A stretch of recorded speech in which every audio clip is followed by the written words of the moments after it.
এবারের ঈদে হাসব্যান্ড এত লম্বা একটা হলিডে পেল। এই সময় কি তাহলে ঘরে থাকা যায়? এমনিতেই তো বাচ্চারা ঘরে থাকতে থাকতে বোর হয়ে যায় ছুটির সময়কালীন। তো সবাই মিলে ডিসাইড করলাম যে আজকে আমরা নব থিয়েটারে ঘুরতে যাব। বিকজ নব থিয়েটারে এখনো যাওয়া হয়নি আমাদের। সো আমরা বাসা থেকে একটা রিক্সা নিয়ে নিলাম।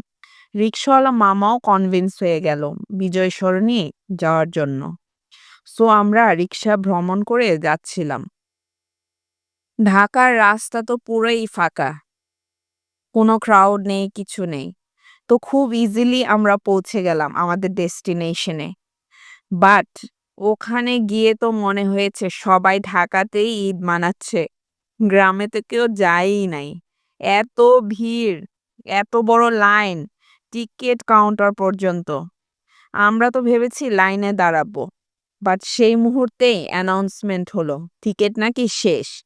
মনটা খারাপ হয়ে গেল আমাদের। তো হাসব্যান্ড বলতেছে যে, "এখন আর কি করার? চলো তাহলে পাশেই সামরিক জাদুঘর দেখে নেই।" তো সেটাই রাজি হয়ে গেলাম, কি আর করার। এখানেও টিকেট কাউন্টারে অনেক ভিড়।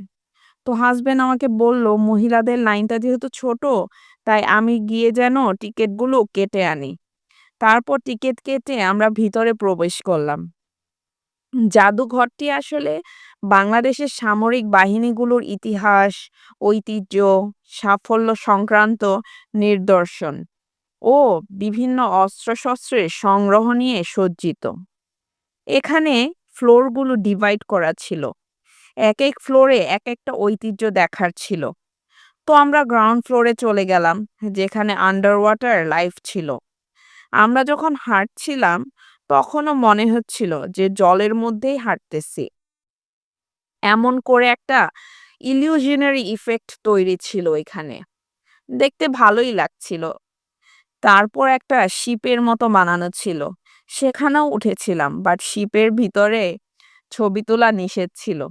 জাস্ট ক্যামেরাটা অন করেছিলাম। কে যেন এক কর্নার থেকে বলতেছে, ছবি তোলা নিষেধ।"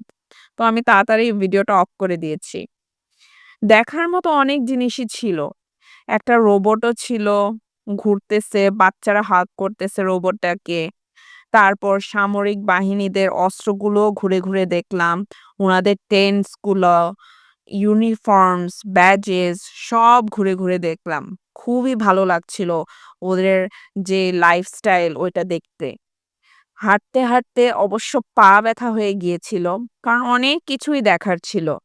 অবশেষে সব দেখে ওখান থেকে বের হয়ে গেলাম। তারপর চলে গেলাম উনাদের ক্যান্টিনে। ক্যান্টিনে তেমন কিছুই ছিল না। সো আমরা জাস্ট আইসক্রিম খেয়ে নিলাম। তারপর আমরা বের হয়ে গেলাম মেট্রোতে ওঠার উদ্দেশ্যে। যখন কলকাতা গিয়েছিলাম, তখন মেট্রোতে উঠেছিলাম। বাট আমাদের দেশের মেট্রোতে তো আজকেই উঠলাম। মাই গড! এখানেও হিউজ পরিমাণ ক্রাউড। হাসব্যান্ডের প্রায় হাফ অ্যান আওয়ারের বেশি মেবি লেগেছে টিকেট কিনতে। আর আমরাও বোর হয়ে গিয়েছিলাম। অনেক গরম লাগছিল বিজয় সরণির কাউন্টারে। মেট্রো স্টেশনে ফ্যানগুলা, যে আমরা যখন মতিঝিল পৌঁছাই ফ্যানগুলা এত সুন্দর ছিল, এত বড়, বড়। মনে হচ্ছিল যে কক্সবাজারের ছাতার মতো ফ্যানগুলো এত বড়।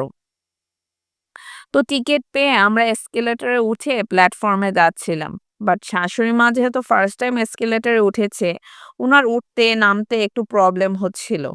যাই হোক, ফাইনালি আমরা প্ল্যাটফর্মে পৌঁছে গেলাম। তারপর গিয়ে দেখি মাত্রই একটা ট্রেন চলে গেল। তো আমরা নেক্সট ট্রেনের জন্য অপেক্ষা করছিলাম। তারপর একটু পরেই একটা ট্রেন আসলো আর আমরা উঠে পড়লাম। এত ক্রাউডলি ছিল, মাই গড! বসার তো কোনো স্কোপই নাই। বিজয় সরণি থেকে খুবই অল্প সময়ে মতিঝিল চলে গেলাম। ট্রেন থেকে নেমে আবারও টিকেট কাটলাম বিজয় সরণি চলে আসার জন্য। তো আমরা মতিঝিল থেকে আবার বিজয় সরণির উদ্দেশ্যে একটা টিকেট কাটলাম সবার জন্য একটা করে। এইবার সিট পেয়ে বসে এসেছি আমরা সবাই। সো ওভারঅল ২ বার উঠলাম আর এটাই আমাদের প্ল্যান ছিল। That's it. ওভারঅল আমরা অনেক এনজয় করেছি। It was a nice day. Thanks for watching.